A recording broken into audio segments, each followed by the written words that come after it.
welcome back to my vlog. This is your friend Carlo, and please don't forget to like, subscribe, and share this video to your social media accounts. Huwag pong kalimutan na i-share ang ating video para marami po tayong subscribers.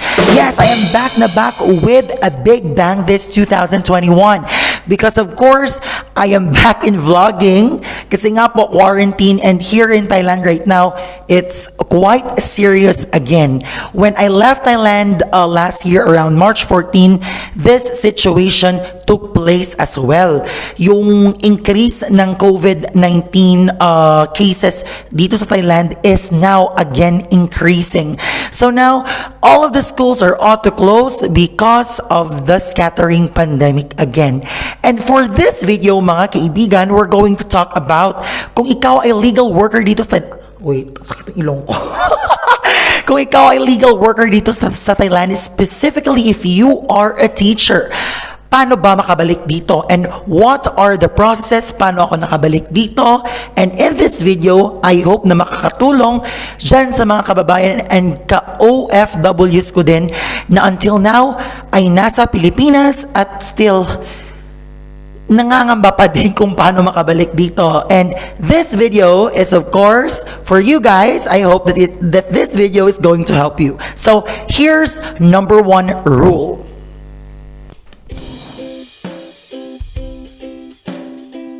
So we're back now. So kailangan muna first and foremost is that you need to appeal or tell or call or inform your employer, specifically your school or your company or your agency, that you want to come back. Kasi ano po yung mangyayari? They need to request ito po siya. It's a Ministry of Foreign Affairs number. It's quite a control number. Attached therein is your name and your information that this specific institution wants you to be back. Parang ganun po siya.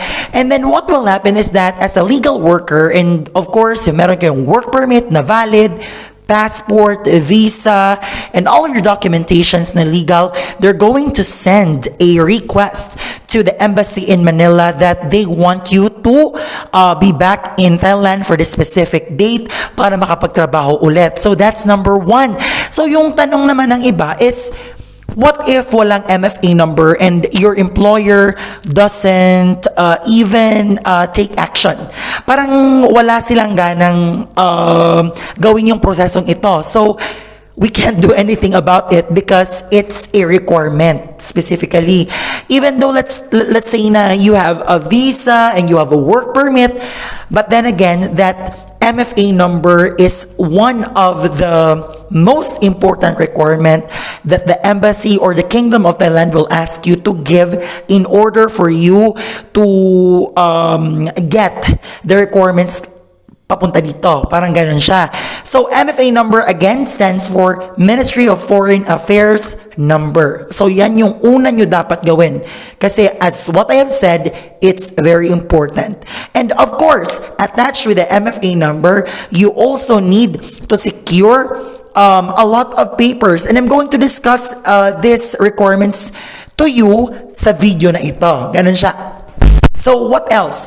After ng MFA number mo, you need to call the Philippine Embassy. So for us, we are so thankful because there is this committee of Filipino teachers who are actually that time nung nasa Pilipinas ako, they are currently here in Thailand, and they're the ones who are helping us to get our MFA number or to process papers and book hotels and like that.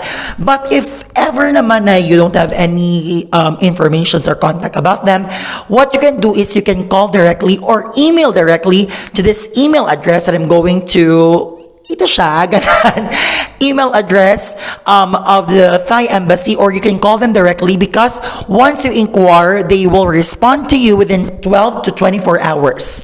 Yan po. So if nabigay na yung FA number mo, you are good to go and you can process number 2. Ito po siya.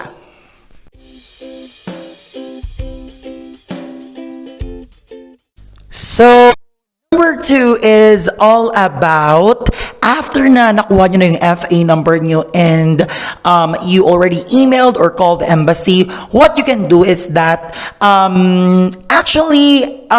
when they reply and then nakita nila yung pangalan mo with your MFA control number, they're also going to send you a couple of forms where you need to fill in and you need to provide all the information necessary. It's what they call the declaration form. For us, for our batch actually, we received a declaration form. It's our declaration form about our work and our personal information, and another one is a medical declaration form which serves as your medical certificate. So ano yung dalawang form na yun? So the declaration form na number 1, I'm going to put it on the screen. Declaration number 1 is that declaration form that you need to fill in to provide the information for them, also for the authorities when you arrive, to know where are you from, ano yung mga lugar na pinuntahan mo prior sa flight mo, ano yung workplace mo, saan ka nagtuturo dito sa Thailand, the name of your school, the name of your company, the address, your work permit number, your visa, and everything about like that. And then when it comes to a medical certificate naman, that is the medical declaration form which you need to use kasi there is a specific rule. You need to have a medical certificate 72 hours prior to the flight because yan po yung isa sa mga requirement before tayo lumipad. So yung mangyayari is you need to present this document to your personal doctor, to a public doctor, or to anyone, not anyone, pero I mean to any doctor na kilala nyo na pwede kayong kumuha ng fit to travel or fit to fly certificate. And you're going to use this form in order for you to fly on the date na paglipad nyo. So you're going to use this form. And attached therein as well is that their rules. Number 3 is that after the declaration form and the medical declaration form, you need also to secure a RT-PCR test. Also, same with your medical certificate or your medical declaration form, 72 hours prior to your flight. Because when you arrive in the airport, the first thing that they're going to ask you is that your work permit, your work visa, and of course, your medical certificate, included na yung RT-PCR test nyo. We have one friend na sumama sa amin, and when she arrived in the airport, provided everything, binigay niya na lahat dun sa check-in counter. And what happened was she wasn't allowed to fly because the medical certificate that she provided was not the medical certificate form provided by the embassy, which is a big no-no. Dapat talaga sundin yung rules, magbasa ng todo, at intindihin yung instruction for you to know the correct thing to do. So let's go to number 3.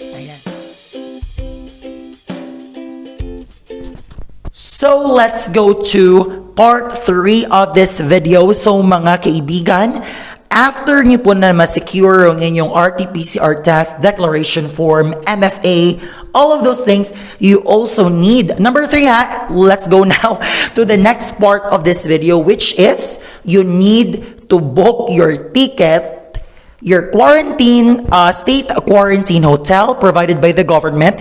Hindi po siya pwedeng pumili na lang kayo ng hotel lang basta-basta. There are list of different hotels provided by the government that will allow you to do a 14-day quarantine. So for us, as what I have said earlier, I have a friend, special mention to Ray Ken for helping me and the team. We booked a ticket actually, and we booked a hotel in Bangkok. Kasi most specifically naman talaga, it's in Bangkok.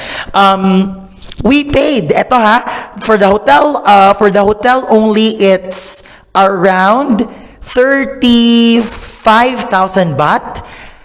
If I'm not mistaken, nasa 55 to 60,000 pesos siguro. But included na po yun yung transportation from airport to the hotel, yung food, yung needs and everything nyo will be provided there. So when you arrive in the hotel naman po mga kaibigan, you're allowed to request for food. Of course, babayaran nyo yun by the end of the quarantine period. And I'm going to I'll discuss to you later kung ano yung mga nangyayari sa hotel, kung ano yung mga do's and don'ts na pwede yung gawin, okay? So after nyo na nabook nyo na yung hotel nyo, you also need to book of course, your flight ticket or your airline ticket, of course. For us, for the embassy actually, yung affiliated nila ng mga airlines was Cathay Pacific, Royal Thai Airlines, and Philippine Airlines. So, as far as I'm concerned, correct me if I'm wrong, there are 2 flights every month. So, mostly, it takes place on the first week of the month and the last week of the month. Yan po So, magkano naman kayo yung price for the ticket? Actually, the ticket is 12,000 to 13,000 pesos. There's only one way. Of course, di naman pwedeng bumalik dito. Ba't babalik ka pa ng Pilipinas? Gusto mo na nga magstay dito, di ba? So, one ticket lang. It's only true. Not only, ang mahal nga kasi I spend a lot for it. 12 to 13,000 plus yung hotel, stay quarantine mo pa worth 60,000. So, it's not easy. So, kung wala muna, wag na munang pumunta dito pag wala pang panggastos kasi it's super mahal, zai. My gosh. So let's go now to number 4. Number 4, we are going to talk about ano na yung mangyayari when you arrive here. So actually, when you arrive here in Thailand, in the airport, there's a lot of authorities. When I say a lot, I mean like Diyos ko, isang batalyong army tsaka police, girl. Ang dami. Oh my God. Naloka ako ang pagdating mo doon, girl. Para kang girl? Para kang president ng ibang bansa na dumating kasi ang dami mong ang daming bantay. My God. When you arrive in Suvarnabhumi Airport, they're going to assess you. They're going to ask you questions. They're going to get, of course, your temperature. They're going to ask you some questions and you need to fill in some forms para malaman nila kung saan ka papunta, saan ka magka-quarantine and like that. So, of course, they're going to check about your visa again, your work permit, your RT-PCR test, your medical certificate, and before I forgot, you also need to have eto na siya, a $100,000 coverage of a health insurance. So for me, special mention to Paramount Insurance for providing me with my insurance policy worth 100,000. Covered, it needs, mga kaibigan dapat makinig. In the insurance itself, it needs to state that the $100,000 coverage also is covers COVID-19 hospitalization and admission and testing. Ganun yon. So, included na po yun sa RT-PCR test nyo, sa inyong medical certificate, and your stay quarantine, and of course, your insurance. So, when you arrive here in Thailand in the airport, they're going to check all of those papers, and you're going to, of course, tatayo kayo na matagal, lalakad kayo ng mahaba-haba kasi ang daming checkpoint. They're going to ask you a lot of things. Parang ganun. So when you arrive in the airport, yun nga po yung mangyayari. And then after that, someone is going to pick you up. It's the staff of the hotel where you're going to stay. Excuse me, Diyos ko, kakakain ko lang kasi. Anyways, pagdating nyo po ng hotel, kukunin na po kayo nung hotel staff from the airport going to the hotel. And in the hotel, of course, another process again. So, this whole process of assuring that you are not carrying anything with you. When I say carrying, wala ka pong COVID, ganon siya. So, when you arrive in the hotel naman, you're going to fill in maybe 3 to 4 papers again, about you and all of those things that you also provided when you arrive in the airport. They're going to check your temperature, and after all of those documentations and everything, you're going to be sent to your final destination, girl. Magiging preso ka muna ng 14 days, ganon. You're going to stay sa nabook mo na room, and you're going to stay there for specifically 14 days. Ayan ha. So yan yung makailangan yung secure when you arrive here. And for number 5, here's number 5. So for number 5, what will happen naman when you arrive in the hotel? So ito yung mangyayari mga best. When you arrive in the hotel po, for the first, I think for our team for our group, we waited for 5 days before we had our first RT-PCR COVID-19 test. So after 5 days and yung na-test na kayo, specifically, it's actually the next day, makukuha nyo na yung result. When it came out positive, wag naman, just ko Lord, you're going to be sent directly to the partner hospital of the hotel. For us, our partner hospital, sa kinuha namin hotel was Bangkok 9 International Hospital in Bangkok. But when the results came out naman na negative, you're going to stay, of course, and you will be allowed to go out 45 minutes every day. And you need to book or call the hotel attendant for you to go out. You can go out any time of the day naman, but of course, you're going to make sure that you're social distancing, hindi crowded yung place na pupuntan kasi there's only one place in the hotel that you can stay, and that is yung tinatawag nilang parang recreation area, parang doon kayo. So they will only allow for, I think for a specific period would be 3 to 6 people, parang ganun siya. And after that, after 5 days, so it would be another 5 days to wait. Again, you're going to get your second RT-PCR test, swab test. So after the swab test result, when it came out negative ulit, pray for it na negative ulit, you're allowed now to go out for an hour every day until you check out of the hotel. So, what if naman po, if umorder ako ng food na outside sa binayaran kong 35,000 baht, of course, you're going to take the money on the final day of your stay. They're going to get money room to room. Talagang pupunta sila room to room para kunin yung mga dapat mong bayaran, especially yung mga in-order mo. So, I would suggest, if you have a friend nearby na malapit lang naman sa hotel mo, I would prefer na pagpadala ka na lang. Pero you are not allowed to order food outside the hotel, especially if gusto mo mag-Food Panda or mag-McDo or whatsoever or KFC. No. Foods without expiration and without expiration date or the date na ginawa will not be allowed to enter, especially if it's outside. But there is a restaurant inside where you can order what food you want. They're going to give you a list of menu and food items that you can order, and again, food lang po yung bawal na ipapasok from outside world.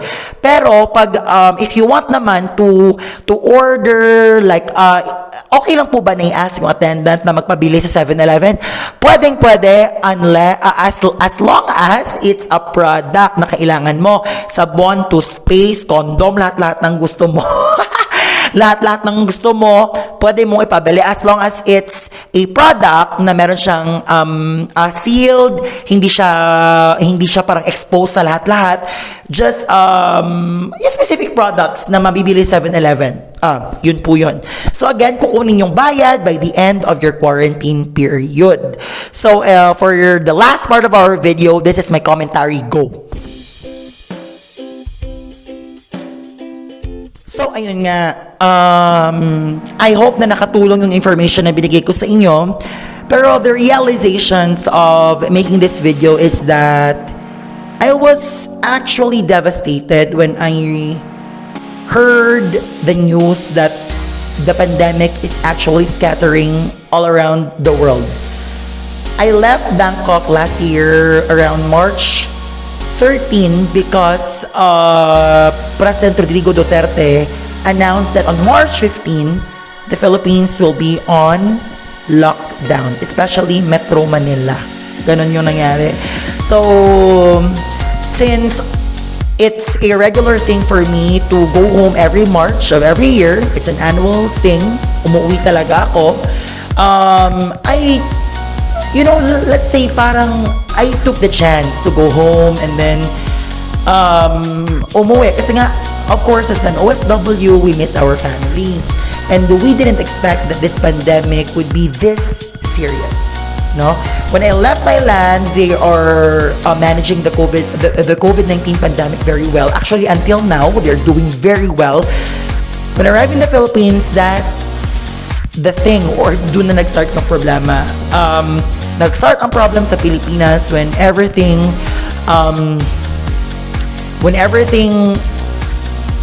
was starting to get serious, like from 600 positive cases to 100,000 cases. And in Metro Manila, where I stay specifically in Cavite, it's closed, seaports are closed, airports are closed, land travel, and I am living in the southern part of the Philippines, which is Negros Occidental, and you can't travel there by land because, of course, it's another island. Ganon. Yung realizations ko lang is that nothing is permanent. Things can change eventually. We can't secure our future. There's such things as this. I know that God planned everything for a reason, and I know that we work every day, 24/7. We sweat blood and we talk a lot. We serve other nationalities, and we can serve our own because, of course, this is what you call responsibility to your family. You don't want to be a tambay forever, or you don't want to do such idiotic things. So what I can say is that things can change. We just need to pray hard, work hard, and of course, expect the worst. The things that are happening right now in this world are crazy, of course, but of course, a pinch of positivity. Never surrender. Ganon yung sinasabi nga nila, do not surrender. So, dyan sa mga kapamilya, kapatid, kapuso, and everyone ko that is already in the Philippines and they're doing their job, they're staying, it's hard for them to come back here in Thailand. All I can say is that if you have enough money, you can come back here if you can. If you don't, I would prefer you to stay at home, stay with your family, and pray that everything will be finished soon. Parang ganun na lang po mga kaibigan. So, thank you so much for watching my vlog, and I hope that this opening vlog for 2021 helped you a lot. This is a vlog for OFWs because I am also an OFW, and I hope that everything will be better very soon. Pray hard, stay at home, wash your hands, use alcohol, use face mask, and avoid the crowded places for us to handle this COVID pandemic easily. Parang ganun po. So anyone, thank you so much for watching and have a great day. God bless us all.